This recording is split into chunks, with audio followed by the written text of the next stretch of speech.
My name is Lucero Espinoza, and today I'm going to talk about a topic that I would like to englobe into the word happiness. Well, what is happiness? And mainly, why is it that I'm talking about this?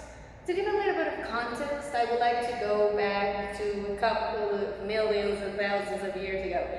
In philosophy, for example, that I like to describe as the art of asking questions that don't really have an answer, and if they do so, they're not most of the time very objective.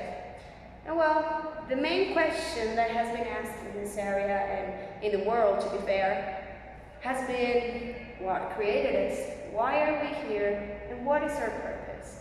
Well, towards these questions, we have created ways to explain it, such as religion, for example, and millions and thousands of religions that we have created, and different types of ideologies that honestly only have brought us a lot of war and conflicts. But well, that is not my topic.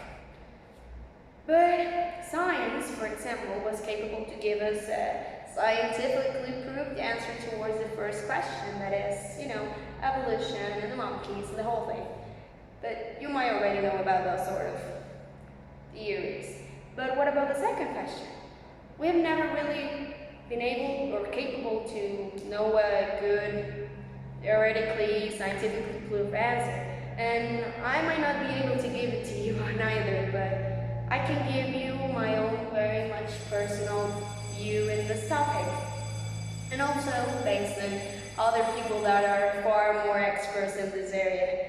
And well, that is that we are here because we simply form part of a bigger systematic world and an even bigger systematic system, universe, and well, so on. But my point, or what I want to get to, is that our purpose in this world is simply to make ourselves happy. And even though that might seem like we have reached an actual very good conclusion, and a very simple one, it actually kind of isn't.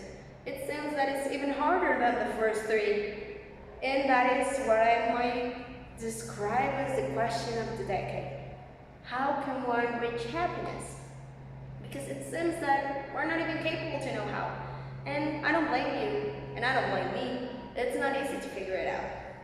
So that's why I'm here. I'm here to give you my own personal opinion towards what I have discovered in my 17 years of experience of being alive that might bring me a lot of happiness and maybe also to other people. And I will just state my theory, hypothesis, if you might say so. And it's that there's two main keys to reach happiness. The first one, selfishness. The second one, gratitude. And I might begin with the first one that might be, or might sound just a little bit more controversial than the second one. And I'm gonna just start explaining the concept itself. When I was doing this, my teacher told me, I don't think you should use the word selfishness, I think you should use the word self-love. And I told her no, because self-love is about taking care of yourself, it's about doing things that are good for you, for your mental and physical health. But that's not necessarily the same as happiness.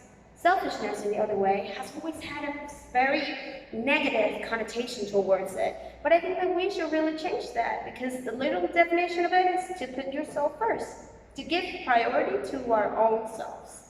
And is that something wrong? Not really. And let me just give it a very much simpler way to understand this. Selfishness is not the same as being an opportunist. Let me just explain how. If I want to travel the world, but my mom doesn't really want to because she would miss me so much, and I still do so, that would be very selfish.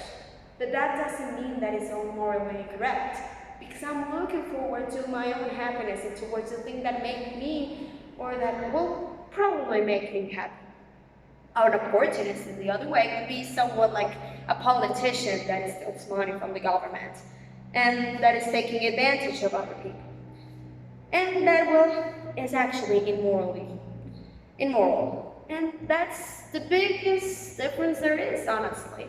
So I think that understanding this little factor makes it way easier to understand why it's essential for one to be selfish towards other people and in this life to be able to begin to reach happiness.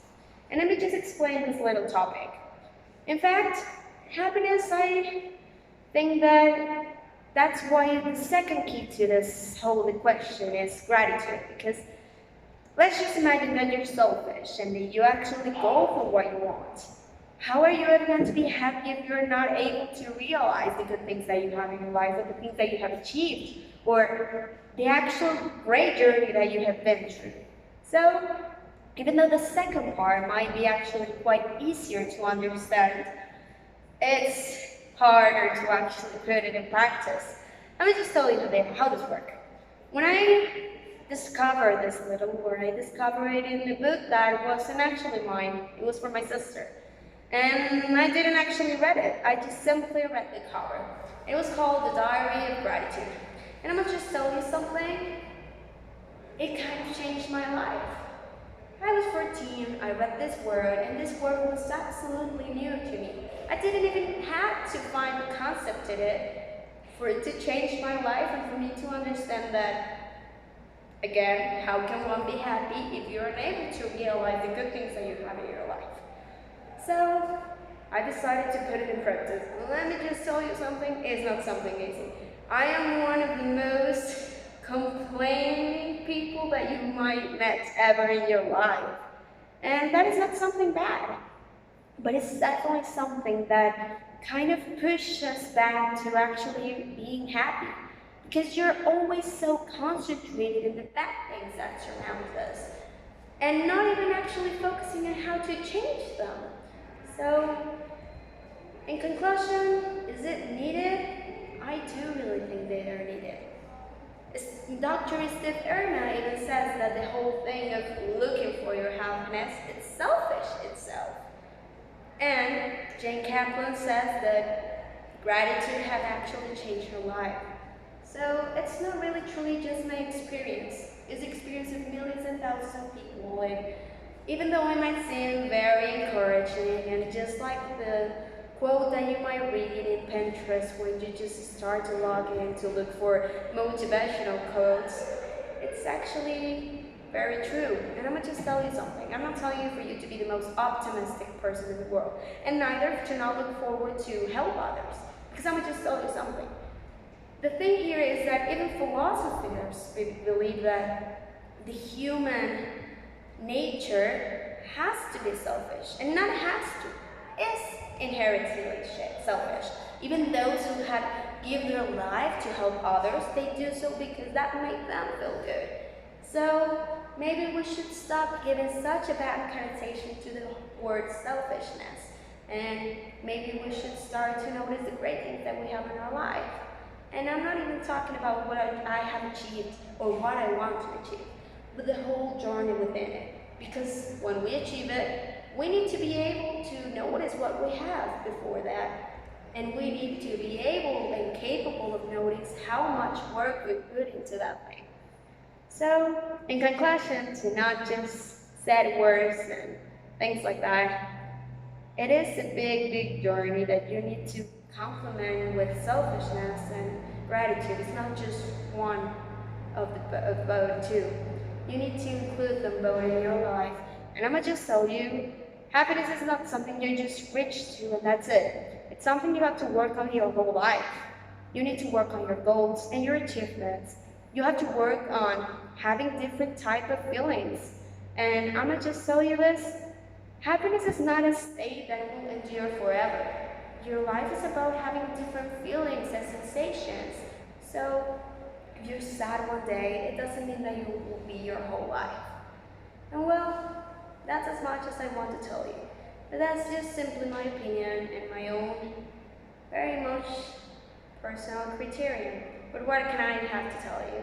I'm just a 17-year-old student who have no achievements whatsoever, but I think that I'm doing overall pretty well in this life. Thank you.